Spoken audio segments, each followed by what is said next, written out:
नमस्कार, स्वागत है आप सभी का तांडव के आपके अपने YouTube प्लेटफॉर्म पर। कैसे हैं आप सभी लोग? सभी को very good evening, Radhe Radhe, जय श्री महाकाल, राम राम।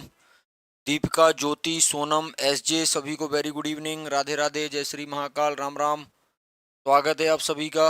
उम्मीद है आप लोग स्वस्थ होंगे, मस्त होंगे और पढ़ाई कर रहे होंगे, है ना? हाँ, नमस्ते ज्योति जी। मेरी एक बात बहुत ध्यान, विशेष रूप से ध्यान रखना है आप लोगों को कि जो D.Ed वाले हैं उनको वर्ग 3 की मुख्य परीक्षा की तैयारी करना है, और जो B.Ed है और जिनका PG है जिस सब्जेक्ट से, उनको दिसंबर के लिए पात्रता परीक्षा वर्ग 1 की तैयारी करना ही करना है ना? आप सेल्फ स्टडी भी कर सकते हो, आप कोर्स भी परचेज कर सकते हो। तांडव क्लासेस के एप्लीकेशन पर 2 तारीख से सारी क्लासेस स्टार्ट हो जाएंगी, है ना? सोनम जी, एप्लीकेशन पर 2 तारीख से क्लासेस स्टार्ट हो जाएंगी। अभी ये डेमो लेक्चर्स यूट्यूब पर चल रहे हैं। आज इटली का एकीकरण डेमो लेक्चर पहला, और ये 5-6 क्लास में कंप्लीट होगा। इसी प्रकार आगे जब जर्मनी का एकीकरण देखेंगे, इटली का एकीकरण आज देख रहे हैं, जर्मनी का एकीकरण कल देखेंगे, तो ये केवल डेमो लेक्चर्स रहेंगे। विधिवत क्लासेस आपको, है ना, विधिवत क्लासेस का मतलब पूरी, अगर आपको इटली का एकीकरण देखना है, पूरा जर्मनी का एकीकरण देखना है, तो आपको ये एप्लीकेशन पर मिलेगा। ये यूनिट 14 है। आइए थोड़ा सा इस पर बात करते हैं ना। चलो, एक बार सभी लोग सेशन को शेयर कर दीजिए, लाइक कर दीजिए, ताकि ज़्यादा से ज़्यादा लोग अपनी क्लास में उपस्थित हो जाएं। अगर मैं बात करता हूं आपसे किस पर, सबसे पहले आपका, अगर आप यूनिट 14 देखते हो, है ना, यूनिट 14 में स्पष्ट रूप से लिखा है इटली का एकीकरण।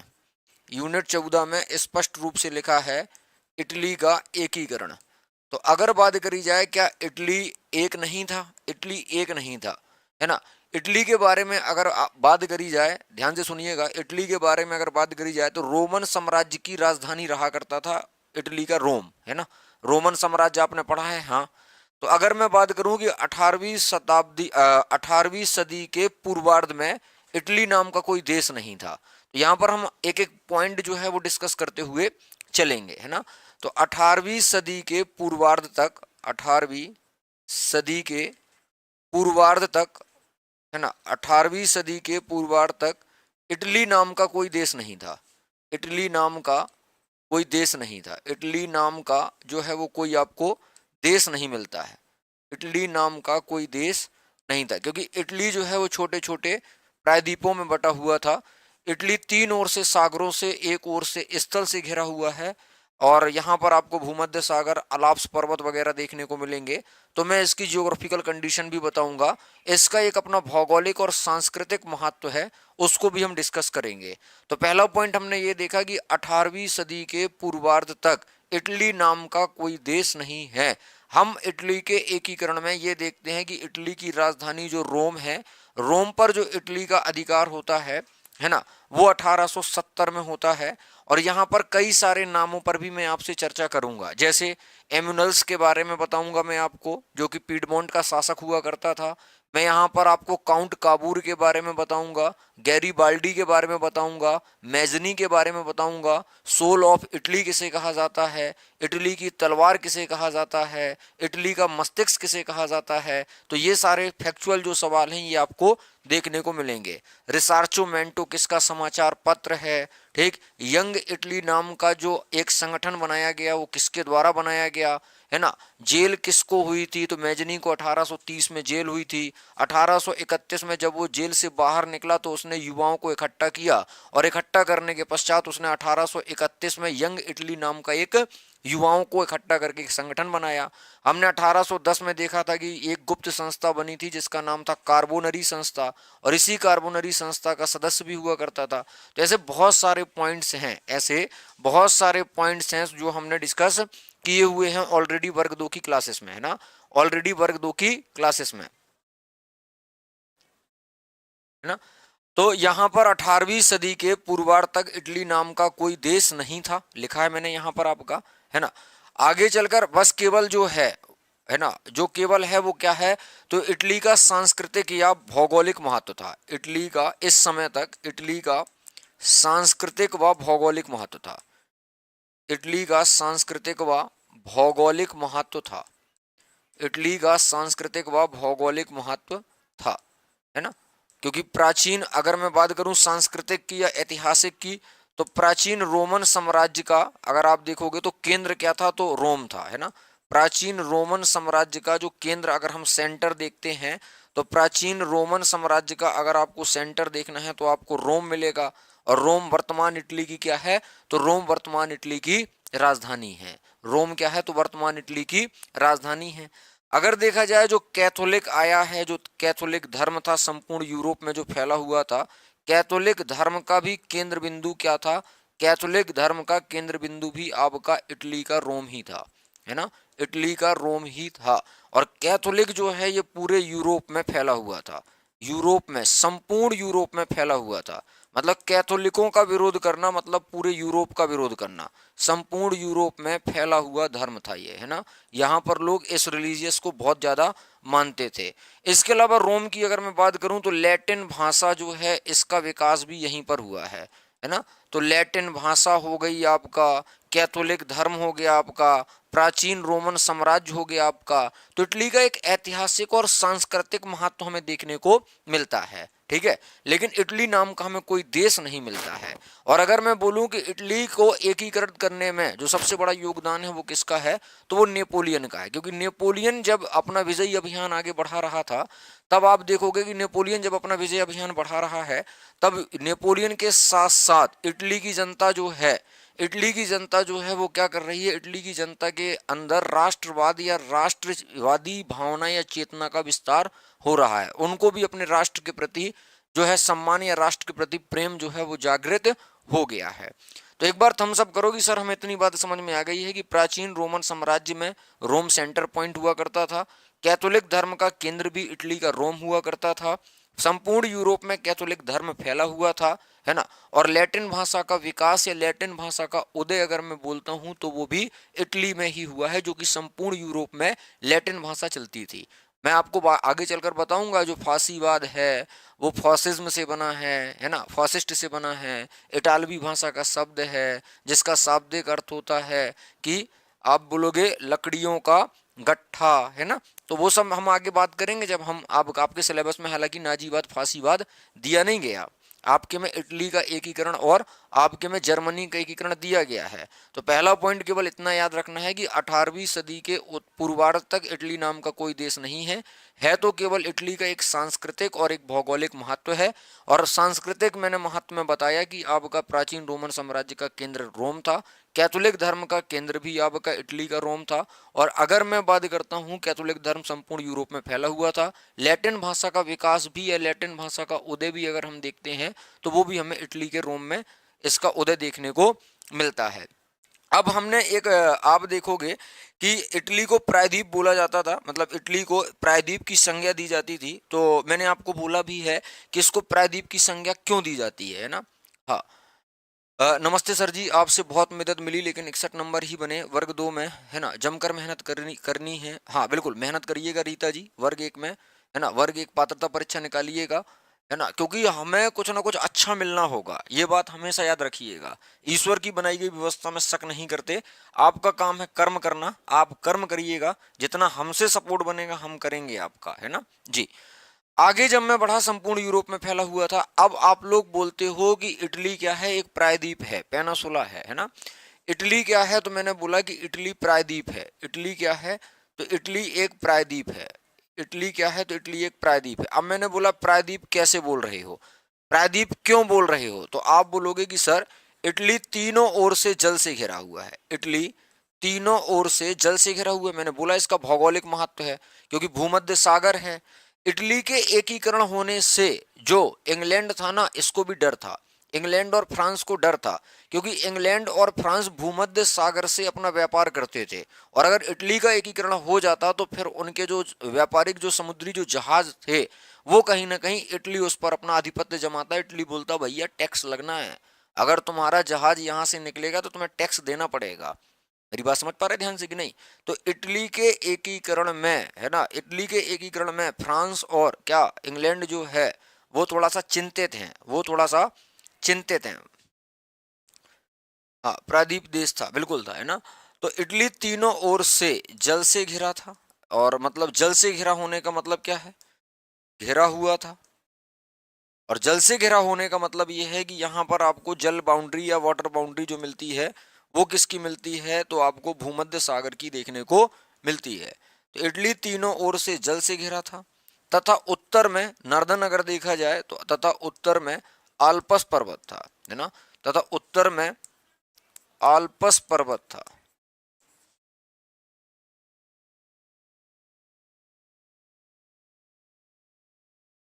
इसीलिए इटली को प्रायद्वीप की संज्ञा दी जाती है। इसीलिए इटली को प्रायद्वीप की संज्ञा दी जाती है। प्रायद्वीप की संज्ञा दी जाती है। संज्ञा दी जाती है।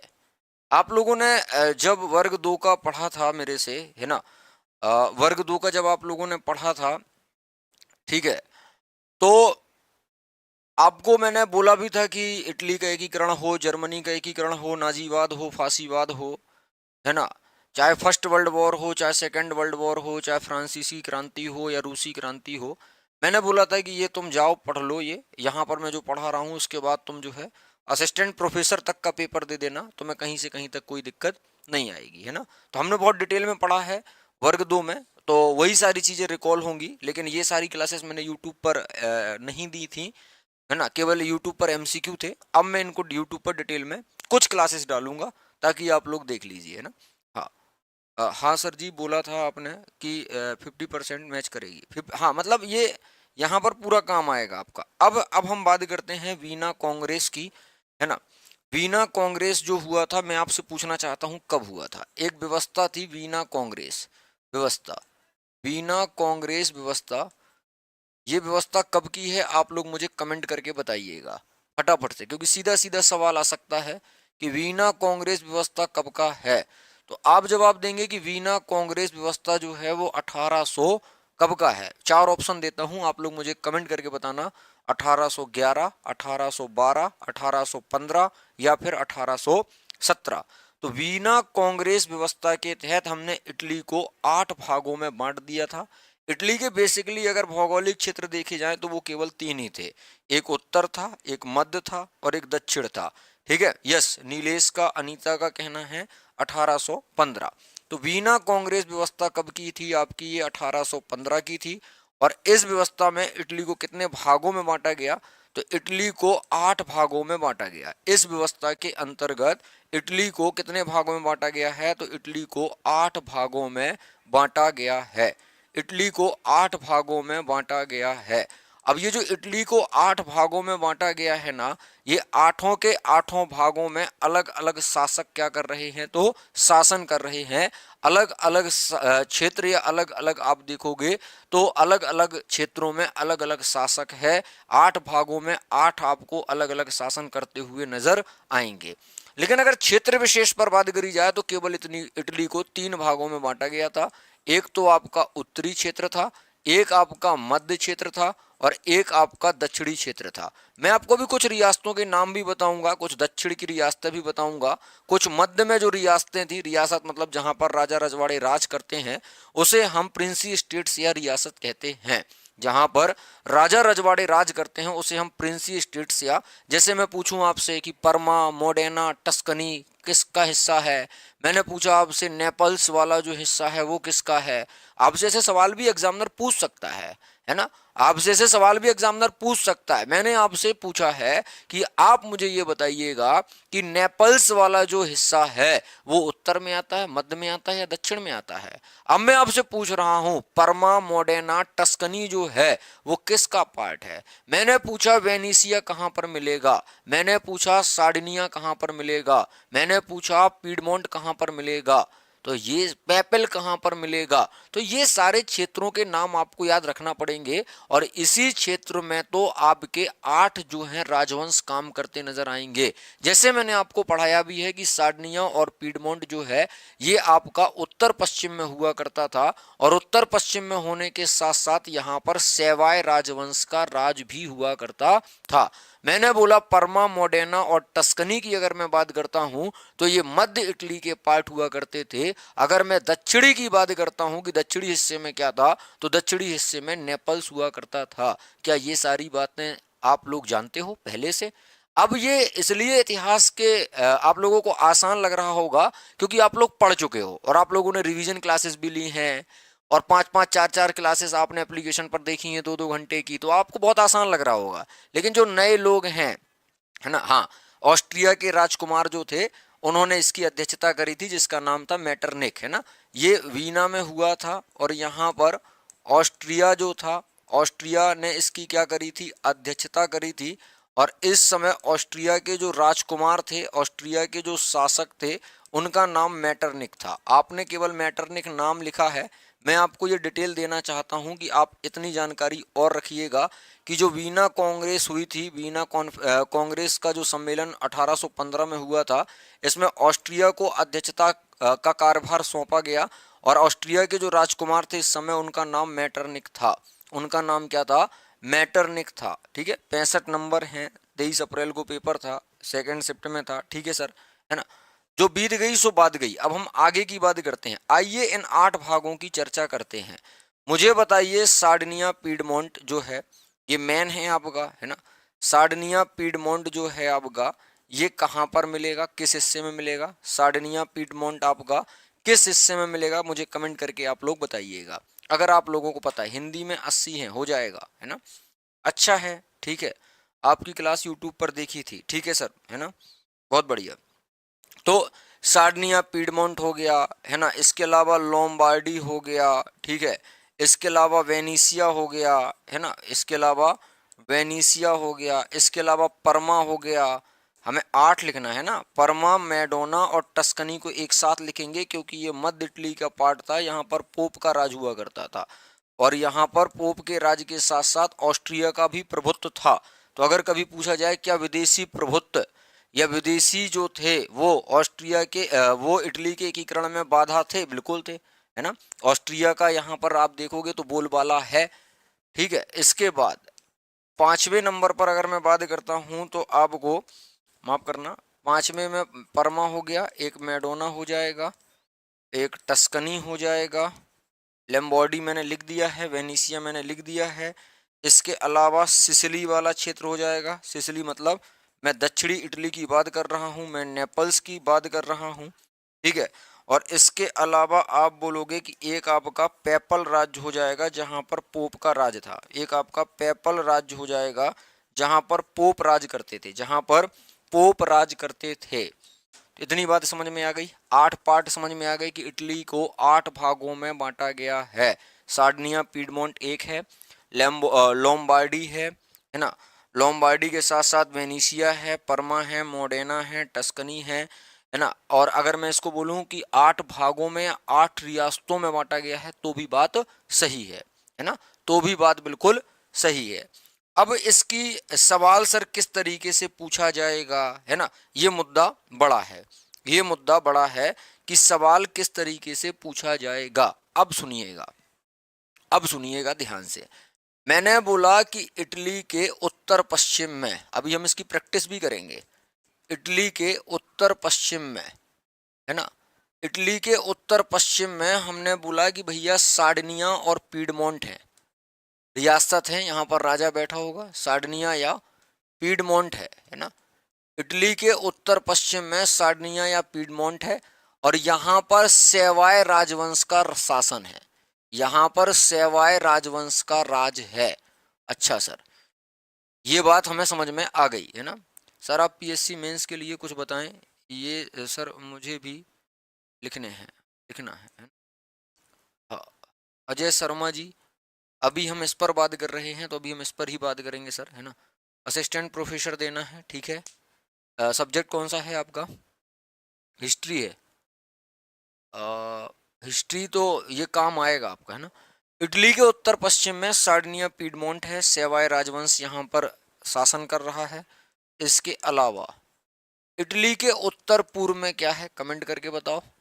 इटली के उत्तर पूर्व में क्या है, तो तुम्हें पता भी होगा कि इटली के उत्तर पूर्व में लोम्बार्डी व वेनिसिया है ना।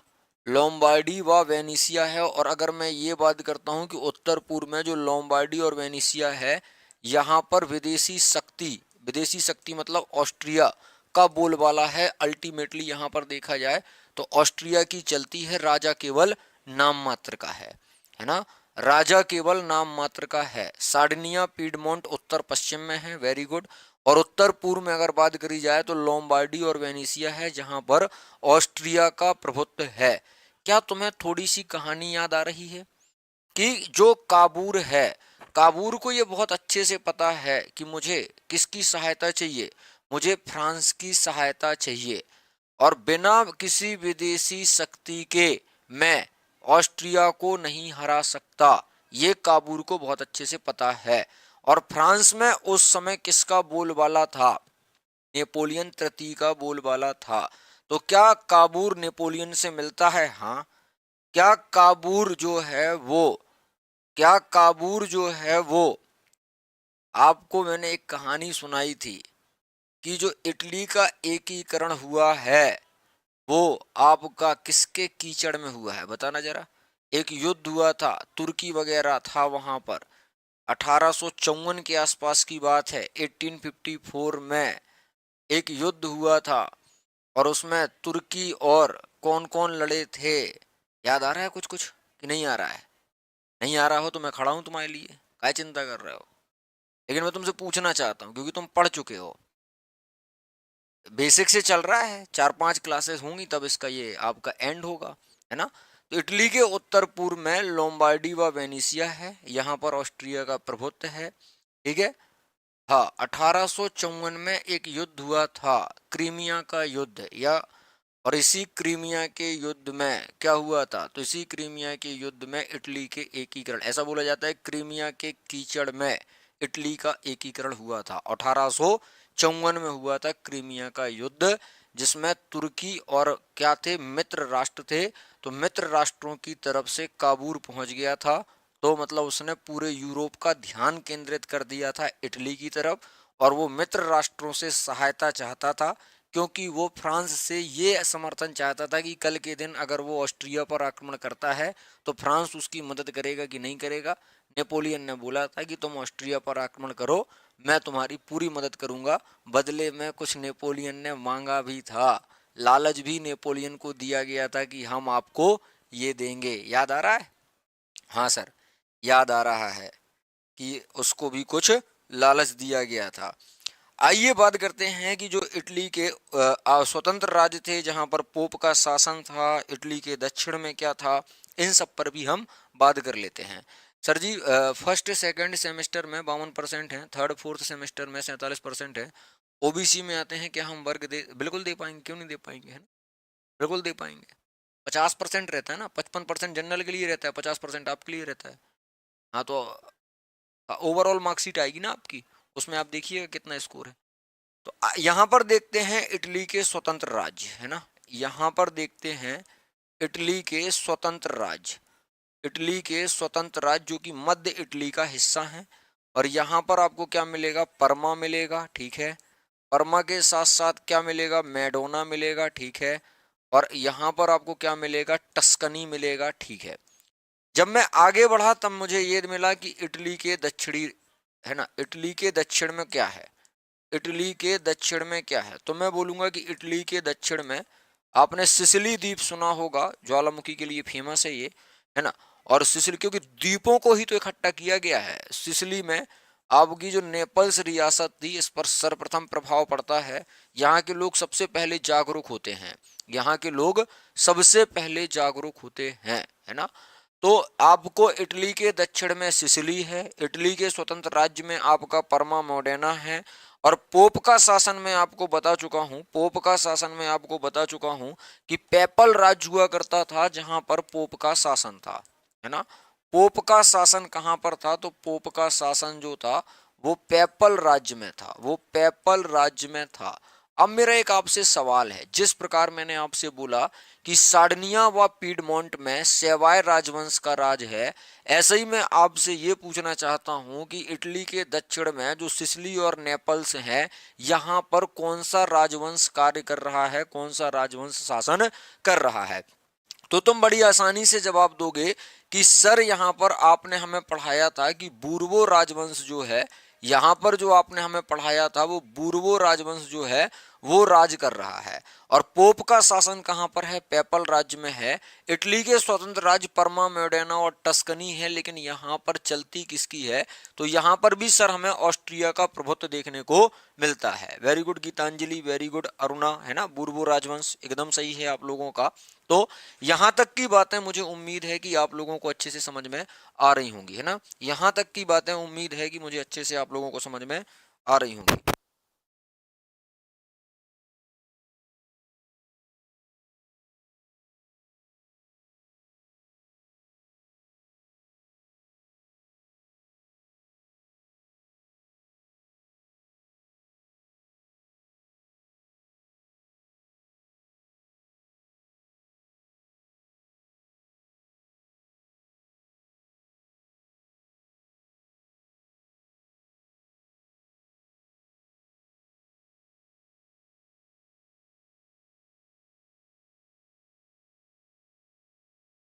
आवाज आप लोगों को आ रही है? आवाज में कोई दिक्कत है क्या? एक बार कंफर्म करके बताइएगा।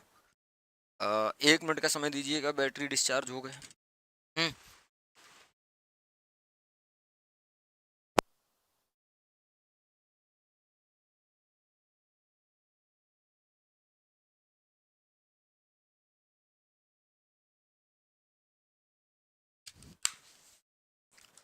है ना। तो यहाँ पर बूर्बो राजवंश है। आवाज आ रही है? चलो ठीक है ना। तो इटली के उत्तर पश्चिम में सार्डिनिया पीडमोंट है। इटली के उत्तर पूर्व में लोम्बार्डी वेनेसिया है। ये सारी चीजें आपको क्लियर होंगी। इसके पहले हमने ये सब कुछ देख ही लिया है ना। अब मध्य में अगर पूछा जाए तो ये आपकी मध्य की रियासतें हैं ना। ये आपकी मध्य की रियासतें हैं। ये मध्य में स्थित हैं, ये है ना। ये मध्य में स्थित हैं। अगर कभी कोई पूछे तो आप इनको बड़ी आसानी से बता सकते हो। ठीक। सर कितने बजे से रहती है? ये क्लास डेली 6 बजे रहेगी, है ना। ये क्लास एप्लीकेशन यूट्यूब पर 6 बजे रहेगी। एप्लीकेशन को आप एप्लीकेशन पर 2 तारीख से आपको शेड्यूल पूरा मिल जाएगा। ठीक है। एप्लीकेशन पर आपको 2 तारीख से पूरा शेड्यूल मिल जाएगा। सर आप हमें बता रहे हो, जैसे मैंने आपसे पूछा सोल ऑफ इटली किसे कहा जाता है, ये सवाल एग्जाम में आएंगे तो बनेंगे? नहीं बनेंगे, अभी तो नहीं बनेंगे। सोल ऑफ इटली किसे कहा जाता है? मैंने आपसे पूछा है ब्रेन ऑफ इटली किसे कहा जाता है? ब्रेन ऑफ इटली किसे कहा जाता है ना। ब्रेन ऑफ इटली किसे कहा जाता है जी? Brain of Italy, soul of Italy, और इसके अलावा एक आपका होता है स्वार्ड ऑफ इटली, है ना। Sword of Italy, SWORD, sword of Italy. मतलब यहाँ पर आपसे 3 सवाल ये पूछे जा सकते हैं। यहाँ पर आपसे 3 सवाल ये पूछे जा सकते हैं। जैसे सोल ऑफ इटली का मतलब क्या है? इटली की आत्मा कौन है ना। इटली की आत्मा किसे बोला जाता है? तो देखो मैजनी जो है, इसका भी एक अपना बहुत बड़ा रोल रहा है ना। आर्सनी कांड वगैरह, मेजनी का शिष्य वगैरह तुमने सुना होगा कि मेजनी का एक शिष्य है जिसका नाम आर्सनी है। वो नेपोलियन की हत्या का प्रयास करता है। याद आ रहा है? हाँ सर। और ब्रेन ऑफ इटली की अगर बात करी जाए तो ब्रेन ऑफ इटली जो बोला जाता है, ये बोला जाता है काउंट काबूर को, है ना। इससे क्या बोला जाता है? काउंट काबूर को ब्रेन ऑफ इटली बोला जाता है। काबूर के बारे में बहुत डिटेल में बात करेंगे। काबूर नहीं होता तो इटली का एकीकरण भी संभव नहीं था। और अगर स्वॉर्ड ऑफ इटली बोला जाए, इटली की तलवार अगर बोला जाए, तो हम ये गैरीबाल्डी को बोलेंगे, है ना। कि गैरीबाल्डी जो है एक बहुत बड़ा योद्धा था, बहुत बड़ा सेना नायक था, है ना जी। मैजनी है, काबूर है और गैरीबाल्डी है। अगर हम इन्हें हिंदी में देखें तो इसका क्या होगा? इटली की आत्मा, है ना।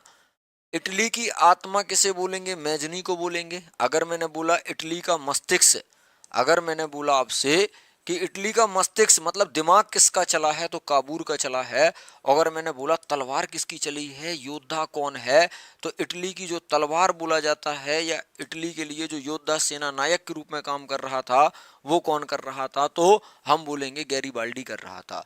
काउंट काबूर जो है वो एम्यूनल्स जो राजा थे पीडमोंट के, वो प्रधानमंत्री बनता है काबूर। याद आ रहा है कि काबूर 1850 51 52 के समय में वो क्या बनता है? वित्त मंत्री भी बनता है। फिर आगे चलकर आप देखते हो वो प्रधानमंत्री भी बन जाता है। है ना। गैरीबाल्डी की और एम्यूनल्स की मुलाकात भी होती है, किस स्थान पर होती है, ऐसे सवाल आपको यहाँ पर देखने को मिलेंगे। तो अभी हमने जो अभी तक हमने केवल क्या पढ़ा है कि ये लोग, मैं आपको इनसे मिलवाऊंगा, इनकी डिटेल भी बताऊंगा कि भाई मैजनी के जन्म से लेकर मृत्यु तक का सफर, काउंट काबूर का जन्म से लेकर मृत्यु तक का सफर, और गैरीबाल्डी का जन्म से लेकर मृत्यु तक का सफर, आखिर इन्होंने इटली के एकीकरण में क्या क्या योगदान किया, ये हमें पढ़ना पड़ेगा, है ना। ये हमें पढ़ना पड़ेगा। इनका प्रारंभिक जीवन कैसा रहा, क्या किसी ने सेना से त्यागपत्र दिया था, क्या कोई लास्ट में अपने खेत गांव की तरफ चला गया था, ये आपने सुना होगा। गैरीबाल्डी लास्ट में क्या करता है, तो अपना बोरिया बिस्तर उठाता है और वापस चला जाता है ना। अमेरिका कौन गया था, अमेरिका से युद्ध की कलाएं कौन सीख कर आया था, शांतिपूर्ण जीवन कौन व्यतीत कर रहा था, तो सारी चीजें हम फिर से डिस्कस करेंगे, आप तनाव मत लीजिएगा। बस केवल अभी आप इतना याद रखिएगा कि सर ने हमें ये बोला है कि इटली जो है एक प्रायद्वीप था। प्रायद्वीप उसे बोला जाता है जो तीन ओर से जल से घिरा हो, एक ओर से स्थल से घिरा हो। तो ये आपका जो एक ओर से स्थल है वो आल्पस पर्वत है, और तीन ओर से जल है वो भूमध्य सागर है, उसे हम प्रायद्वीप की संज्ञा देते हैं। 18वीं सदी के पूर्वार्ध तक जो है इटली नाम का कोई देश नहीं था, और आगे चलकर आप देखोगे तो इटली का केवल प्राचीन भौगोलिक एवं सांस्कृतिक महत्व था। हमने देखा कि प्राचीन भौगोलिक और सांस्कृतिक महत्व में क्या क्या चीजें हैं। प्राचीन रोमन साम्राज्य का केंद्र बिंदु रोम था, कैथोलिक धर्म का केंद्र था रोम, और संपूर्ण यूरोप में फैला हुआ कैथोलिक धर्म था, लैटिन भाषा थी। अब इसमें कुछ इटली के एकीकरण में कुछ बाधाएं भी थी और कुछ सहायक तत्व भी थे। तो जैसा कि हमने विगत पूर्व में हम पढ़ भी चुके हैं कि इटली के एकीकरण में क्या क्या बाधाएं थीं। क्या मुझे इतने जो लोग देख रहे हैं ये सारी बातें उनको क्लियर हैं? कुछ लोग यहाँ पर नए होंगे, है ना, जो ये पहली बार पढ़ रहे होंगे। तो जो पहली बार ये पढ़ रहे हैं उनको इतनी बात समझ में आई। अगर किसी भी प्रकार का कोई डाउट है तो आप पूछ लीजिएगा। मैं पूछूं तुमसे नेपल्स व सिसिली, तो तुम्हें तुरंत बताना है कि सर ये इटली के दक्षिण में है। मैंने तुमसे पूछा परमा मेडोना टस्कनी, तुम्हें तुरंत बताना है कि सर ये इटली के मध्य में है। मैंने बोला पेपल राज, तुम तुरंत बोलोगे सर ये पोप का शासन था यहाँ पर। मैंने बोला सार्डिनिया वेनेसिया, तुम बोलोगे सर ये उत्तर पूर्व में है, यहाँ पर ऑस्ट्रिया का प्रभुत्व था। मैंने बोला सार्डिनिया पीडमोंट जो है यहाँ पर कौन सा राजवंश चल रहा था, तुम बोलोगे सर सार्डिनिया और पीडमोंट में आपने जो हमें बताया सेवाय राजवंश चल रहा था, लेकिन लैम्बार्डी और वेनेशिया में ऑस्ट्रिया का प्रभुत्व था। क्या ये सवाल अगर तुमसे पूछे जाएंगे तो बन जाएंगे। उत्तर पश्चिम, उत्तर पूर्व, मध्य और दक्षिण की रियासतें जो टोटल 8 हैं, इनकी लोकेशन बता सकते हो।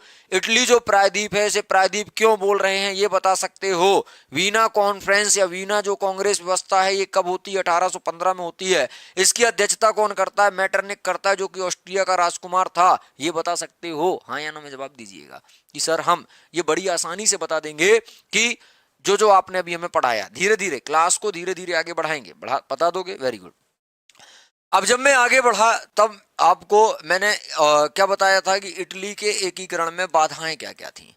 इटली के एकीकरण में बाधाएं क्या क्या थी, इटली के एकीकरण में बाधाएं क्या क्या थी, मतलब रुकावटें क्या क्या थी, है ना।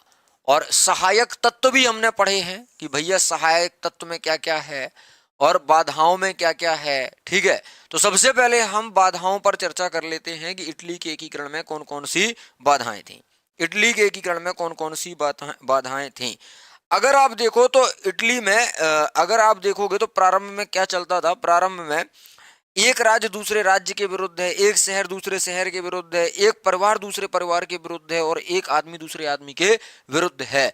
क्या जब एक राज्य दूसरे राज्य के विरुद्ध है, एक परिवार दूसरे परिवार के विरुद्ध है, एक व्यक्ति दूसरे व्यक्ति के विरुद्ध है, तो एकीकरण कर पाना संभव है? नहीं है, है ना। एकीकरण का मतलब क्या है? एक करना। तो हमें सबसे पहले एकता तो दिखानी चाहिए ना, हमारे अंदर राष्ट्रीय चेतना तो होनी चाहिए ना। ये तो है ही नहीं, हमें तो पता ही नहीं कि एकीकरण में सहायक तत्व क्या है। सबसे पहले तो एकता होनी चाहिए।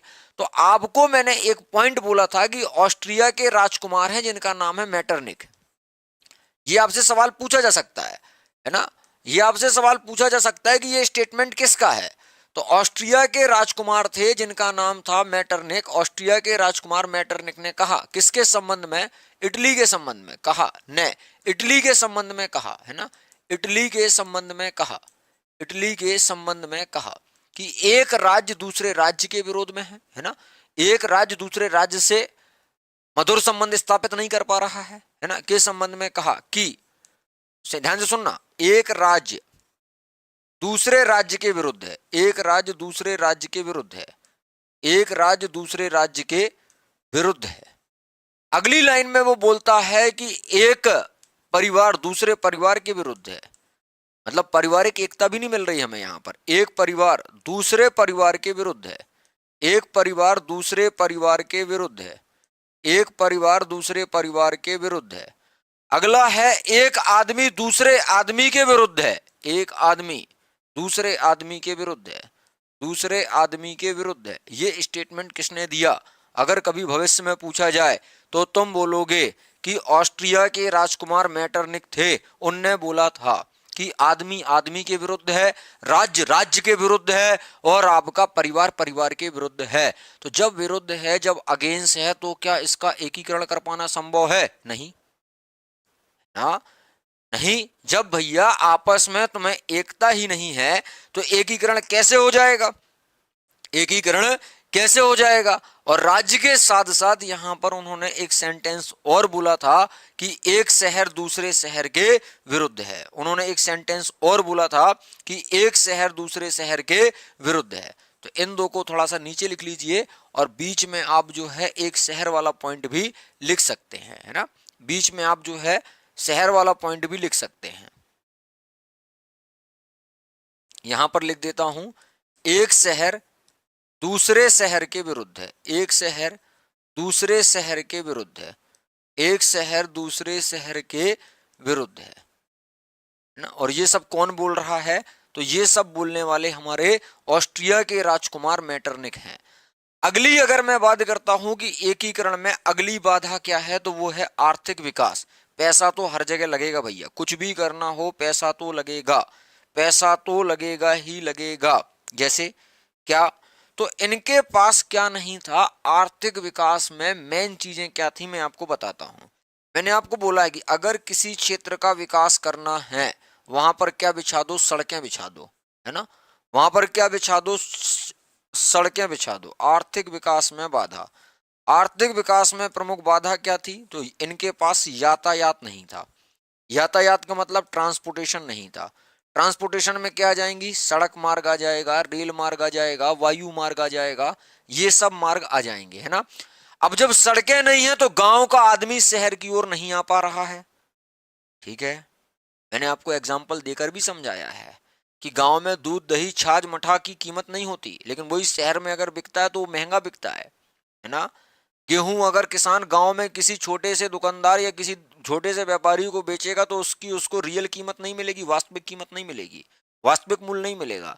अगर वो शहर में आएगा और मंडी में बेचेगा तो उसका शोषण नहीं होगा। तो आर्थिक विकास में बाधा थी यहां पर क्या? यातायात।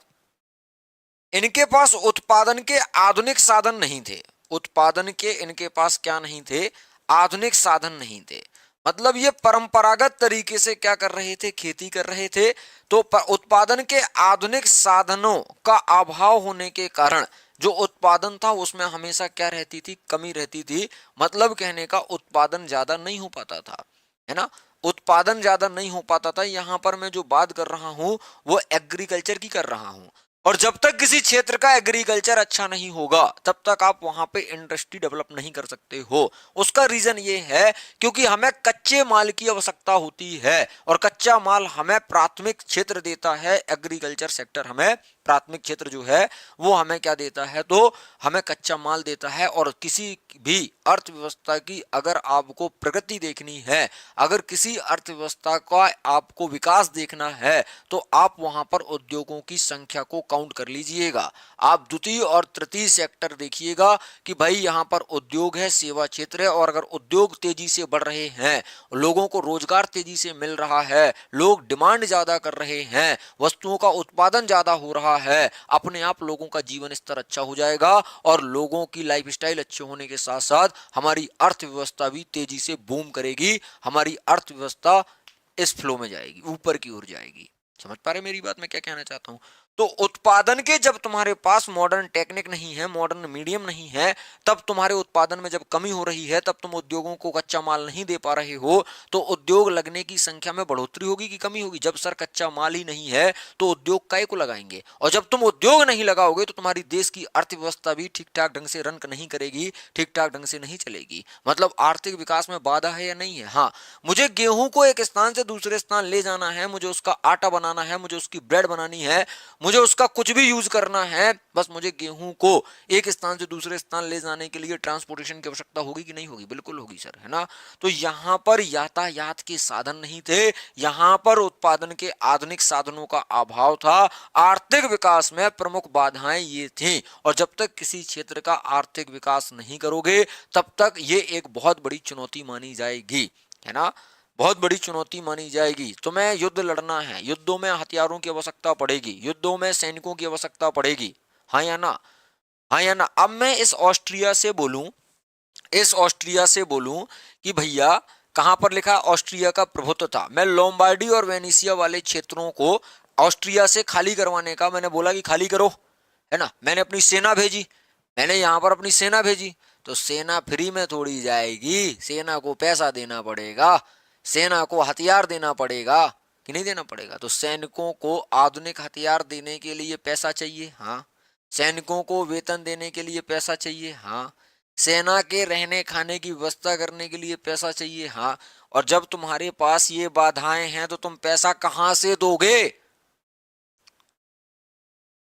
हाँ सर, जब मैं कमाऊंगा, जब मुझे रोजगार मिलेगा, जब मैं कमाऊंगा, जब मुझे रोजगार मिलेगा, तब जब मैं टैक्स स्लैब के अंतर्गत आऊंगा, सरकार मुझसे टैक्स लेगी, और वो टैक्स का पैसा है, चालान का पैसा है, मल्टीपल शुल्क लगते हैं, चार्जेस लगते हैं, मल्टीपल हम फीस पे करते हैं, है ना?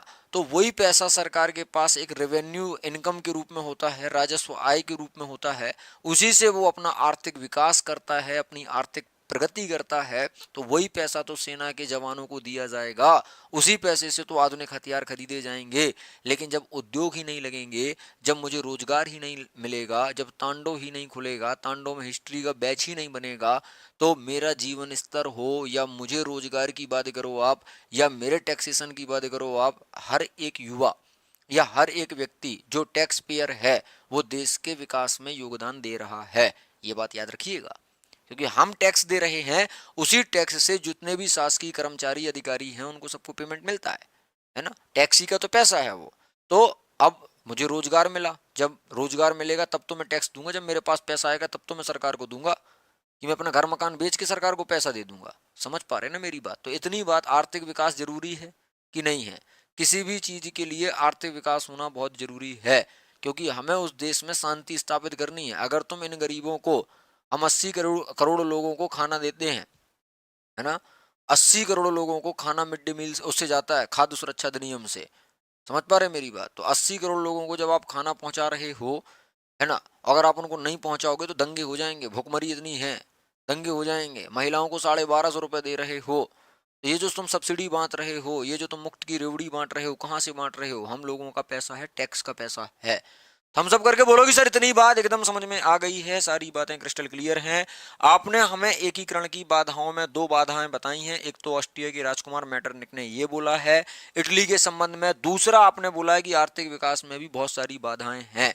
इतनी बात समझ पाए कि नहीं समझ पाए? इतनी बात समझ पाए या नहीं समझ पाए? हाँ या ना में जवाब देना है।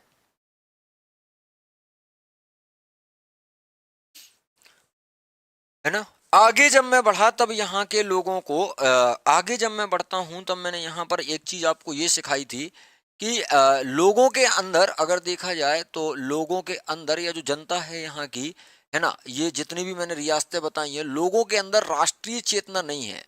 उन्हें यही नहीं पता कि एकीकरण के क्या फायदे हैं, स्वतंत्रता के क्या फायदे हैं। मतलब कहने का, राष्ट्रीय चेतना का उनके अंदर क्या है, अभाव है।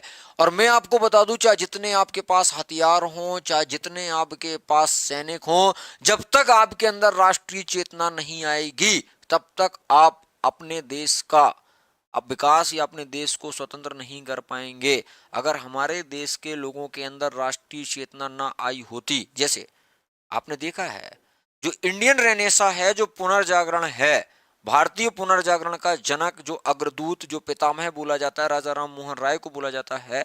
ठीक इसी प्रकार अगर यूरोप में पुनर्जागरण देखा जाए तो वो भी इटली के फ्लोरेंस शहर से स्टार्ट हुआ था, है ना। इटली के फ्लोरेंस शहर से स्टार्ट हुआ था। हमने ये भी पढ़ा था कि भाई इटली जो है आपका आधुनिक जो विचारधाराएं हैं, है ना, जो रूढ़िवादिताएं हैं, जो अंधविश्वास हैं, इन पर तीखा प्रहार किया गया, उनको दबाया गया और आधुनिकतावाद को हमने क्या किया है, बढ़ावा दिया है। तो लोगों के अंदर इस समय राष्ट्रीय चेतना नहीं है, लोगों को अपना ये नहीं पता कि इटली अगर एक हो जाएगा तो उसके क्या फायदे हैं, क्या नुकसान है। उनके अंदर ना तो राष्ट्र प्रेम है, ना राष्ट्रभक्ति है, ना तिरंगा झंडा पता है, ना लोगों के अंदर एकता है, कुछ भी नहीं है। तो राष्ट्रीय चेतना का अभाव था। तो ये एक बहुत बड़ा बाधक तत्व है। अगर मेरे से कोई पूछे सबसे बड़ा बाधक तत्व क्या था, तो मैं बोलूंगा कि इटली के लोगों के अंदर, या जो 8 रियासतें थी, इन रियासतों में जो लोग रहते थे उनके अंदर राष्ट्रीय चेतना नहीं थी। जब मैं आगे बढ़ा तब मुझे एक पॉइंट और मिलता है कि भाई जो यहाँ के लोग हैं, राष्ट्रीय चेतना तो इनमें नहीं है। इसके साथ साथ एक पॉइंट मैंने आपको और डिस्कस करके बताया है कि आपको एक तो मिलता है पूंजीपति वर्ग, है ना। एक तो आपको मिलता है पूंजीपति वर्ग, है ना, पूंजीपति वर्ग। और पूंजीपति वर्ग मतलब अगर मैं इसको देखूं तो पूंजीपति वर्ग में आप देखते हो सामंत वर्ग या कुलीन वर्ग, है ना, सामंत वर्ग व कुलीन वर्ग, सामंत वर्ग व कुलीन वर्ग। ये खूब पैसा वाले होते हैं, है ना, ये खूब पैसा वाले होते हैं, ये खूब पैसा वाले होते हैं। सामंत वर्ग या पूंजीपति वर्ग की बात करूं तो आप मुझे ये बताइए, है ना, आप मुझे ये बताइए कि जो कुलीन व पूंजीपति वर्ग है या सामंत वर्ग है, बात एक ही है ना। ये जो है, ये आप मुझे बताइए, ये लोग डर रहे थे, इनको भय था, सामंत वर्ग या कुलीन वर्ग को भय था, भय था। कैसा भय था कि अगर आपका क्या आता है, मान लो अगर पूंजीवादी की जगह अगर मान लो साम्यवादी व्यवस्था आती है ना, और साम्यवादी व्यवस्था में क्या होता है, जो आपका संसाधन है, जो संसाधन है वो संसाधन राज्य के नियंत्रण में हो जाते हैं, संसाधन राज्य के नियंत्रण में हो जाते हैं। मतलब जो ये पूंजीवादियों की जो निजी पूंजी है ना, जो इनके पास निजी पूंजी या जो इनके पास निजी संपत्ति है, निजी संपत्ति, है ना, निजी संपत्ति में साम्यवादी में क्या हो जाता है, तो निजी संपत्ति पर किसका, राज्य का अधिकार हो जाता है। तो कभी भी पूंजीवादी वर्ग का ये व्यक्ति, पूंजीवादी वर्ग के व्यक्ति कभी ये नहीं चाहेंगे कि वहां पर साम्यवादी या समाजवादी व्यवस्था आए, है ना। कभी भी पूंजीवादी वर्ग का व्यक्ति ये नहीं चाहेगा कि वहां पर साम्यवादी व समाजवादी व्यवस्था आए, ये नहीं चाहेगा, ये बात याद रखिएगा।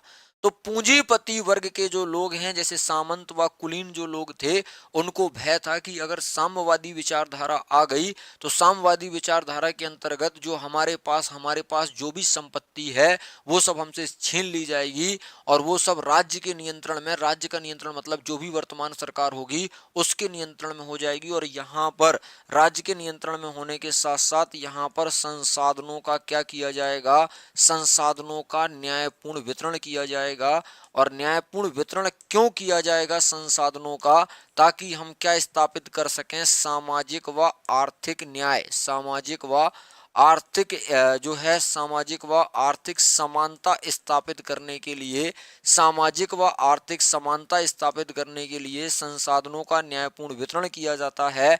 और ये जब होता है जब संसाधन राज्य के नियंत्रण में होते हैं, और संसाधन जब राज्य के नियंत्रण पर होते हैं तब निजी संपत्ति पर राज्य का अधिकार होता है और यहाँ पर पूंजीपति वर्ग से उनकी संपत्ति छीन ली जाती है और वो सब में बांट दी जाती है ना। मेरी फर्स्ट क्लास है सर, कितनी क्लास हो चुकी है ये मैम, अभी हमने लगभग 40-45 मिनट 48 मिनट की क्लास ये हो चुकी है, आप एक बार इसको देख लीजिएगा, है ना। सभी की फर्स्ट क्लास है, हाँ सभी की फर्स्ट क्लास है।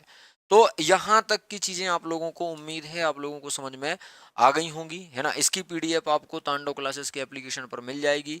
इसके आगे की कहानी स्टार्ट होगी कल, है ना, आगे की कहानी जो है वो कल। तो ये इटली का एकीकरण है, अभी और चलेगा, इस पर और डिस्कशन होगा, ठीक है। एप्लीकेशन पर 2 तारीख से क्लासेस स्टार्ट हो रही हैं। अगर आपको ये डेमो लेक्चर्स अच्छे लगते हों तभी आप एप्लीकेशन पर कोर्स परचेज करिएगा, अन्यथा आप सेल्फ स्टडी भी कर सकते हैं, है ना। और लिंक दिया हुआ है, आप डायरेक्ट यहाँ से कोर्स परचेज कर सकते हैं। Thank you so much. जय हिंद, जय भारत। खुश रहिए, मुस्कुराते रहिए, माता पिता का ख्याल रखिए।